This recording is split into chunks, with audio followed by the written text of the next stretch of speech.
The best advice about men you could give to a young lady is to go get another one.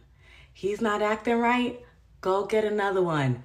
He's not supporting you emotionally, go get another one. He's a cheater, get another one. Liar, get another one. Sing it with me. Get another one. Go get another one. You are young. You're a young lady. Go get another one. The sea is yours. Get another one. I'm gonna hold your hand real tight when I tell you this, but sometimes a man doesn't even love you. He just knows that you're a good woman and he doesn't want to see you give the love that you gave to him to another man. So ladies, if you're going to deal with men, you're either going to have to learn how to play the game or just don't deal with men. Those are your options. Because it is a game. It's always a game, but you're going to have to learn how to play the game. I would not just be out here blindly, not knowing the game, dealing with these men. You have to learn the game. You have to learn about the male nature. You have to decenter men and invest in yourself. I would not be out here playing with these predators if I did not know the game. And at a certain point, I'm going to opt out.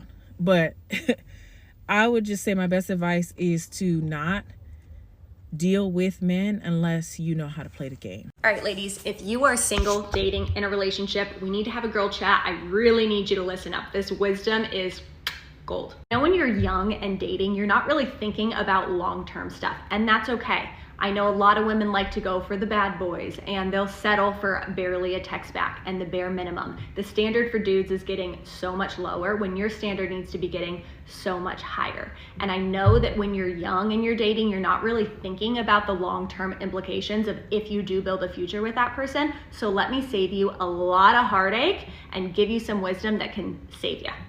I met my now husband when I was 21 years old. He was one of the nicest, most persistent men I had ever met in my life. I never had to question if he was interested in me, if he wanted me, if he loved me. He was willing to do literally whatever it took to make sure that I was happy and that he held on to me.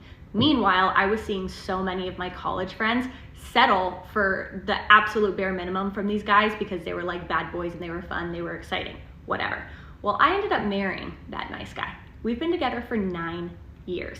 And this man has the same quality character traits that he had then, even more developed now as a 30-year-old man. Let me give you a perfect example. He's on a work trip. He was just in a work meeting, texted me, hey, have you eaten lunch yet? I get pretty wrapped up in my work day and didn't think about it. I go to the front door, he has a sandwich delivered for me to make sure that I'm fed. My mom was feeling super burnt out the other day and wanted to go for a walk and realized that her sneakers had a hole in one of them. What did he do? He went online and he ordered her a pair of sneakers. My little sister had a long day at work. He texted her an encouraging text message to try and pick her up. If something needs to be done around the house, he's the first one to do it. This man showed me when he was 21 years old that he had these characteristics. And now I'm with such a gem of a human being, and I am so thankful that I didn't settle for any of the bad boys that were worth a chase back in the day. Because now I'm with somebody that treats me like a motherfucking queen. And you deserve the exact same thing. So if you are settling for the bare minimum right now, if you are seeing characteristics in a person that you're interested, chasing, dating, in a relationship with, whatever, that you don't want long term, get rid of them. There's still great men in this world, and you deserve to have one of them. It is better to be on your own, happy, and know your worth than to be with somebody that makes you question your worth. This is dating propaganda I will never be falling for because the girls are tired of being tricked. All men cheat. All men do not cheat. You cheat, your dad cheats, and your ex-boyfriend cheats. But that's not all men. There actually are good guys out there that do not cheat. And there's only 2 reasons why people want to convince you that that's not true. A, they want to cheat and get away with it. Or B, you don't want to increase your standards because you don't think you're going to find anything better. There are good men out there. It's just a needle in a haystack situation. But they exist. Women shooting their shot. Not on my watch. No. I don't think guys can handle that kind of validation. They're not built like us. That attention and that validation is going to go straight here. Leave them to do the work. Be pursued so that you know it's someone that actually wants you. You can't have a standard or a requirement in a partner that you don't meet yourself. No. This one makes no sense to me. One of my friends told me that she can't want a guy that's got a car because she doesn't have a car. What? If my maths are correct, if 1 + 1 = 2 and 2 + 2 = 4, surely if you don't have a car, you would want someone that's got a car, because they would be that missing piece and you would kind of piece together. Even forget materials, character. If I'm a shy person, so I therefore want someone more outgoing. Yes, I don't bring outgoingness to the table, but that's exactly why I want an outgoing partner, to bring that side out of me. I can't speak for everyone, but for me, I want someone that inspires me, not to be exactly where I am, or worse, even be behind me. No. People can change. No, they don't change. Even when you think someone turned around and did a 180 on you, they didn't. You had your love blinkers on and ignored red flags. And if you're with a current red flag who's got things that you don't like at their core, it's not going to change. That's who they are. Nobody's perfect. Everyone's going to have their better and their worst, but you have to decide if that worst is within your boundaries or not. Young single woman, take this advice from an almost 50-year-old woman who became a single mom at 35 and ended up getting remarried in her 40s and now has a blended family. Use me as your cautionary tale. I want you right now to romanticize your life. Be so good at loving yourself that anyone else who comes into your life and doesn't love you as much as you love you seems absolutely irrelevant. That way, you are never going to lower your standards just to be with someone. You deserve better than that. And your kids, if you have them, need to see you being loved better than that. How? Take yourself on trips. Buy yourself the good makeup. Put your sunscreen on first, girl. Make yourself a beautiful breakfast or a beautiful dinner, even if it's just you. Because when you love you, all of a sudden that whole scarcity mindset, desperation to be with a man goes away. Because you're so good at it. Why? Why would you possibly ever change your standards of the way that you're living your life because somebody else can't treat you as well as you treat yourself? I'm here. I'm your cautionary tale. Follow me if you want some more dating help so you can stop wasting your time and find the high-value equal partner that I know you deserve.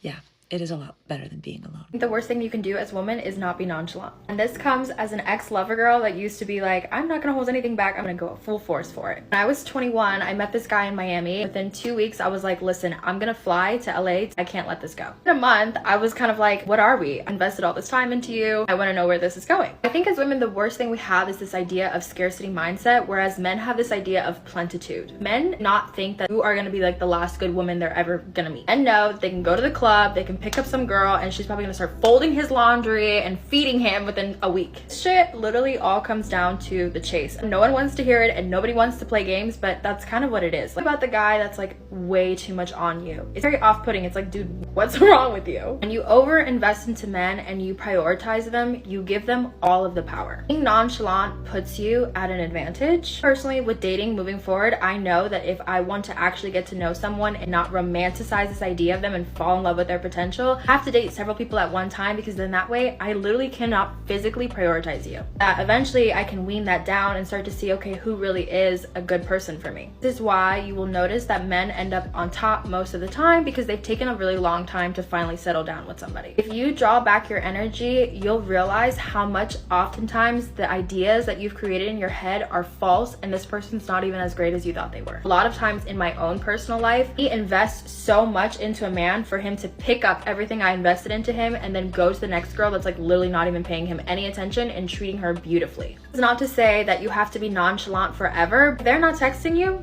don't text them. If they're not asking you to go out, don't ask to go out. If you feel like that's just not the person that you are, then you need to go look specifically for someone who is exactly like you. Otherwise, you are setting yourself up for disaster. Stop taking things personally as well, because people have their own shit going on, and stop making someone's validation and acceptance of you your self-image and self-worth. I have dated men that have treated women horribly before and then treated me wonderfully, and then I've also dated men that have treated me horribly and treated the next woman beautifully. The way to leave relationships unscathed or any type of situationship is to just not over invest yourself or to take anything personal that people do. Move at the pace that they're moving. If you've ever watched Miss Sprinkle, she always talks about how the more men invest into you money-wise, the harder it is for them to leave. I mean, this applies also, it's just with our energy and kind of like our sexual presence and stuff. The slower slower you are to sleep with them, the slower you are to invest your energy into them, the slower you are to center them into your life, the easier it will be for you to leave or not care when things are. Okay, single girlies, we need to talk about the mindset you need to have when you're going on a first date. I'm gonna give you 4 tips.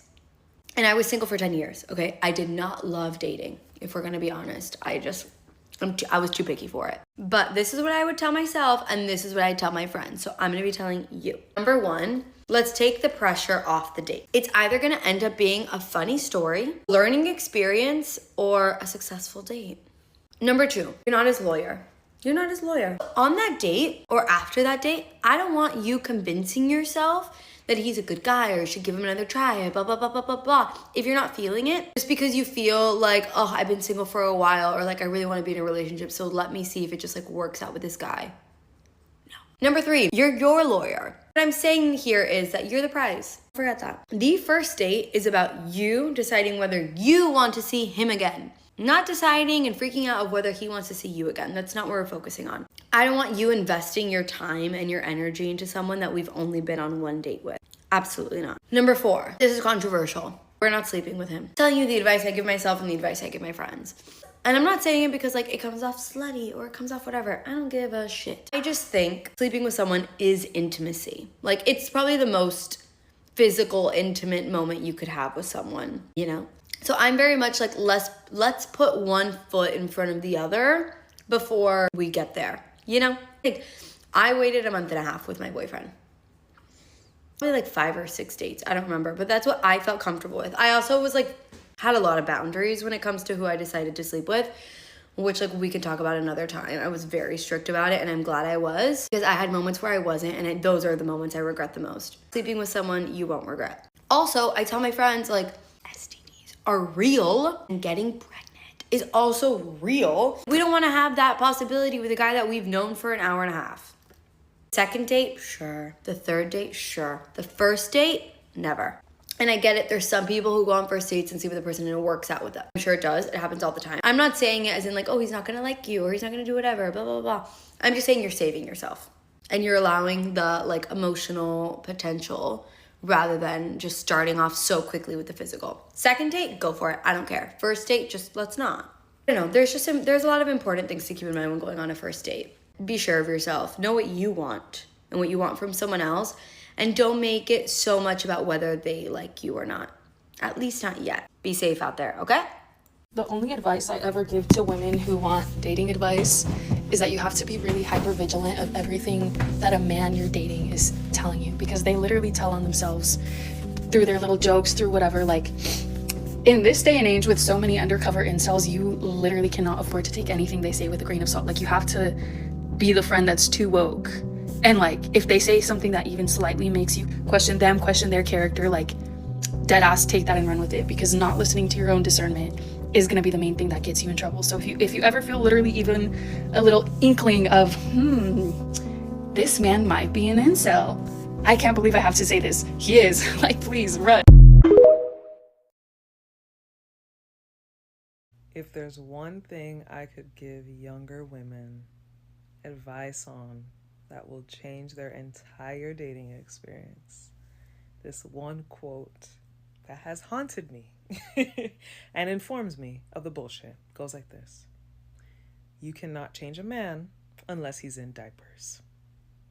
You cannot change that bomba clap man unless he is a baby who just come out of your crutches. Therefore, when you see your man, potential man, side man, whatever man, not acting right, chuck up the deuces and keep it moving. If you are a woman who, not gonna lie, I've also fallen into this category, who thinks that a conversation can change him, maybe bringing him to the light of his own crap, maybe sitting down with him and having a one-to-one and discussing the truths of the situation and hoping that he will wake up from his... No, doesn't happen. I've also been the woman who is patient and feels that people are changing and growing. If you have the mindset of someone who's always changing like myself, You may fall into this category because you believe other people are also like you, and the majority of them are not. How you meet that man is how that man is going to be 9 out of 10 times. So do yourself the favor, do your youth the favor, do your time the favor, do your cortisol levels the favor, and move on. Wait until you meet the man who has all his shit together from jump. That is the man worth your time. Beyond that, pay attention, keep your mouth shut, keep it prim, keep it proper, keep it pretty, and peace out. Okay, there is one thing in my life that I experienced like so much shame around, and now look back and I'm like extremely grateful for it. I didn't have my first boyfriend until I was 26 years old, like considered myself to be an extremely late bloomer. And every time I post about it, so many people are like, hey, me too. But one thing I got really good at was understanding what I wanted and what I didn't want, and also good dating advice. And that just comes from not being in a relationship your whole life. Like that's literally my qualification, is like I observed it all throughout my 20s, and I feel like that just made me attuned to what I wanted when I didn't want. If you are a late bloomer or you're someone who has never had a relationship, I'm going to share a bunch of advice. Okay, first things first is a bit of a generalization, but I have found that like those of us who have not been in a relationship might be in the like anxiously attached crowd. I'm not going to say that this is literally the only type of people who have not been in a relationship. I'm just speaking based on like what I know, because I was a very anxiously attached girly. Dating, as someone who has never had a partner, you need to like release this like expectation, especially as an anxiously attached girly, that every single person you talk to or date has to be your boyfriend or like a long-term partner. Had a really hard time casual dating because I was like, yes, dating to marry, but also when you are anxiously attached, it puts so much pressure on you because you're like, just that person will like go away or not be around anymore. And so you just like start making them up in your head as something more than they probably are. And because of that, you're probably also attracting avoidant people, because when you put so much pressure on dating as a whole, especially when you've never had a relationship or a boyfriend, a girlfriend, whatever it is, every person you meet needs to be that person. But like that is actually the reason why you're probably not even finding your person, because you're putting so much fucking pressure on it. If there's one thing I could go back and like yell at myself, early 20s, is like, actually every person you meet doesn't have to be like forever. Okay, second piece of dating advice, especially for people who have never been in a serious relationship, is like, you have to stop comparing yourself to other people. This is easier said than done, but the reason why I experienced the most shame and also was like not myself sometimes when I was dating is like, because I was comparing myself to everyone around me. Every single person's timeline is going to be so different. Like your timeline is going to be different than mine, different than the next person. Who are you to say that you're not on the right one when it is the right one, because it's yours? And it is ruining your dating experience by telling yourself that you are behind. It is fully. Next piece of dating advice for my never been in a serious relationshipers: you have to fill your cup in every other way first. I found that like when I had my boyfriend, my cup was filled in every other way. Like going out, living my life, that like, of course I attracted someone great into my life because I wasn't so focused on it. And I know I'm not the first person to tell you that, but I just genuinely felt like when my cup was filled in every other way, then I could focus on filling like the dating and relationship cup. But when I was coming at it from a place of like not focusing on filling the other cups in my life, like my friendships, like work, like moving to a new city and experiencing that, I was like only looking to date and find a boyfriend, that like I actually didn't find anybody at all. So I do suggest you figure out what other cups need to be filled in your life and focus on those, and then just like trust that the right person will come your way. That is like actually what helped me detach as well from like, oh, I need to find my person and I need to find them now. You know what I mean? If you take nothing else from this video, like, girl, you're right on time. Like, please, please do not forget that. I wish I could again scream, yell, shout that into my soul at the ripe age of 22 when I was crashing out over never having a boyfriend. So yeah, let me know if you want a part 2. Do not move in with that man unless you absolutely have to. Here's some dating advice for women in their 20s that I wish someone had told me. Do not rush to move in with a man. Do not rush to move in with a man. Unless you think this man is potentially your husband, do not rush to move in with a man. I was recently listening to the Note to Self podcast with Peyton Sarton, and she had Greta on as a guest, and they mentioned something really interesting that I really agree with. And Greta said, we moved in pretty soon, and honestly, I wouldn't even necessarily recommend that, and I can really agree. Number one, I think that moving in is a really, really huge step. It's something that takes your relationship to the next level in so many ways. I think it can really, really make or break a relationship. I feel it is a smart thing to do if, you know, you're not religious or whatever. If you can move in with a partner prior to marrying them and whatnot, yes, you should. However, moving in changes things. It changes your relationship dynamic. It changes the way that you guys see each other. You are gonna find out things about this person that you need to be ready to find out.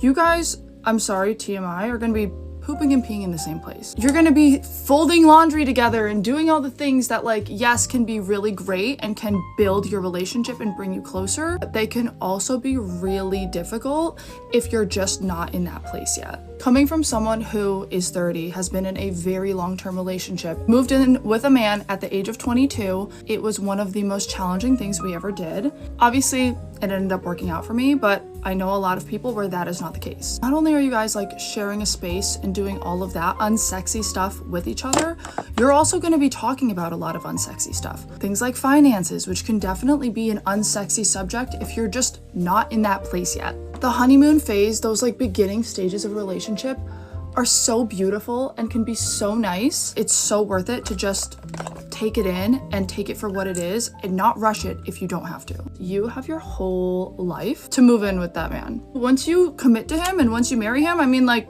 you gotta move in with him. I mean, you don't have to, but you probably should. Especially if you're a young girl in your 20s, getting to date one another and really like experience each other without having everything be so like, we live together, you're doing wifey things for a man who is not your husband. If that's for you and you want to, listen, I did it, okay? So like, I get it. I'm not saying don't do it or like you're dumb if you do. I really do think a lot of girls end up complaining that like, oh, I've been living with this man for so long and he has no motivation to marry me. He has no motivation to put a ring on it and do all these things because yeah, we're already living together. We're already doing all of the things that married folks do. So many women end up staying with the wrong guy because your life is now entangled with one another. Lease agreements and contracts and shared accounts and all these things in both of your names or your name and he's living there, that now you have to factor into whether or not you want to be with this person. So many women stay in situations far longer than they need to because they live with him and it's annoying and you have to uproot your life. And the fact that you have to factor that in, where do I go? What do I do? People just get complacent and they get comfortable, and that's such a big factor in why so many women stay. I'm not saying you should never move in with your partner. When it's right for you, obviously you'll know, and it can be such a beautiful thing. Literally living with your best friend, and if it is the right relationship, it will only make you stronger. It will only bring you guys closer together and take you to that next level if you're ready for that, if that's what's meant to be for you. If you're positive that this is your husband, you want to take it there, then you should. The moral of the story here is not to not move in with your partner or to be afraid, because like I said, it can be such a beautiful thing. But the moral of the story is kind of just not rush into it and think that they have to do it within like 6 months of meeting someone. Obviously, no judgment whatsoever. Do whatever is right for you. And if none of this resonated with you, literally move in with that man after a day. I know friends who did basically move in with their man after a day and they're living happily ever after and they were literally meant to be. But it's just, if you know, you know. If you feel like you're forcing it,